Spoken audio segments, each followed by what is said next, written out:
mas mahigit sa 200 metro, hindi ginawa. Hindi linagay tapos nasira. Basta't wala na talagang linagay. Wala pang- Pero pag titignan nyo yung report namin, ay dapat completed na ito. Nakalagay doon na inspeksyon na, completed na, walang problema. Tapos hindi lamang sa hindi yung mga wala, ito naging kasama na parang ghost project na itong mga hindi lang itong may butas ano. Ika mo meron pa. Butas-butas pala itong dike na ito. Dapat buo ito dahil sa report namin completed ito. Bukod pa doon, may question sa kalidad ng ating flood protection dahil yung bakal na nandun sa loob parang hindi na nakabaon sa lupa. Kaya dumadaan yung tubig sa ilalim naman. Dumadaan, pumapasok ang tubig. Tingnan naman ninyo. Kailan last time na umulan dito na malakas? Yung bagyo, yung last time yung bagyo. Yung mga habagat po.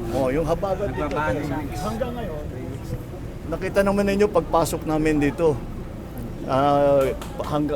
Tayo lahat, puro parang swamp na ito, hindi na puro tubig lang ang makita mo eh. Kaya dapat alam na namin this was what was this sinong kumpanya ito? St. Timothy. St. Timothy to. St. Timothy ang kontratista dito. Kaya titingnan natin kailangan pasagutin natin kung bakit ganitong ginawa nila. Mas mabuti pa, dapat pumunta sila rito, pakita nila gano'ng kahirap ang buhay na binigay nila sa mga kababayan natin. Ayan sila.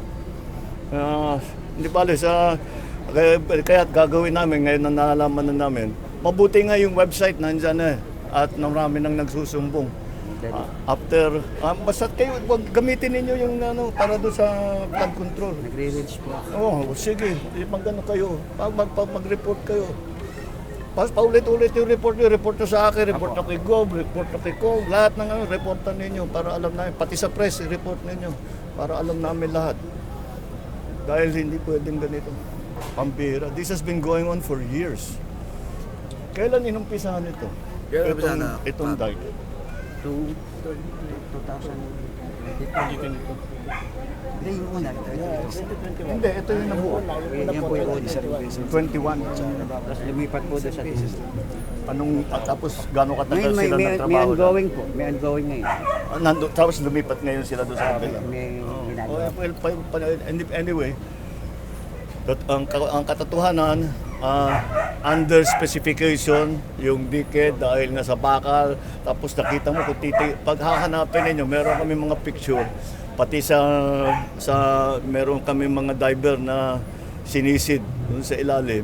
At nakita talaga, very manipis lahat ng simento, hindi pantay-pantay. Basta hindi maganda ang trabaho. Talagang bibigay. Kaya't bumigay na nga. Kaya't kailangan nila sagutin kung bakit ganito. Pero ang hirap dahil ipapakita natin ito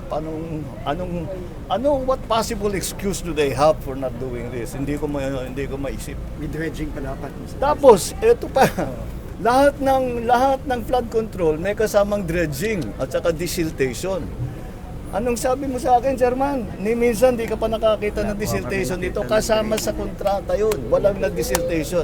Yung dinaanan namin, sabi na, nandoon din sa record na may desiltation doon. Nakita nyo ba? Ang babaw natubuan na yung lupa, natubuan na ng halaman. Ganong katagal sila hindi nagdi-desilt. Pero sa record nakalagay, desilted. Ang pira. Nagulat ako sabi, yung gitna ng ilog, may tumutubo na... May isla na nga sa May isla na sa gitna. Sa may sapang bahay. Ay, nako. Papatawag po ba natin, Pangulo, yung mismong Timothy? No? Lahat ng kasama doon sa natin. Tapos ite-trace natin saan nanggaling itong mga programang ito. Saan napunta ang pondo? Bakit ganitong nangyari sa At sino ang pumirma na sinabi okay lahat? Na sinabi magandang performance, maganda, completed. Ika nga, hindi naman talaga completed, ang liwa-liwanag. Dapat isama mo sila hanggang doon sa kabilang dulo. Makita nila lahat ng butas-butas. Wala ang pinipirma. Oo. Wala acceptance eh. Ay, hindi nyo ginagawa. Wala na po. Tinanggal daw. Oh gosh, walang acceptance. Hindi nga nag-report sa akin.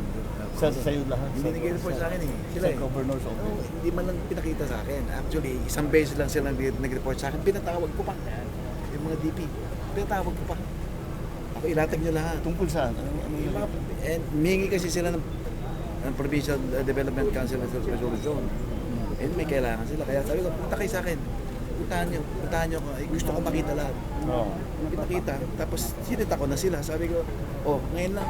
Sabi ko, ngayon lang nag-report yung ano nyo. Bakit? Sabi na, oh, ngayon hindi nyo pinireport. Eh, namin naman nila. Eh, dapat makita namin eh. Wala, di na lang sila nag-report. Hindi namin nakikita. Walang acceptance. Hindi ako pa. Pero nakalagay sa record Pero nakalagay sa record completed. Completed lahat. Completed Kasi lahat. tinanggal na raw po yung acceptance. Oh, wala nang acceptance sa Ng DP, local. ng DP, tinanggal na. Ito Ano, kahit pambili ng pera sa tahanan sa ko, pilitan. diba? Ego, sa pilitan yung kanilang ginawa na acceptance. So, President, Anyway, pupunta pa po tayo dun sa Barangay Frances. meron kami pupunta na isa pa. Para Frances po. ano Sa naman. Frances. Ganyan din ang Ganyan, situation. kung titignan natin kung ganito nga rin ang para makita natin Sa ang Makagop. sarili. Frances po na. Okay, thank you. Thank you po.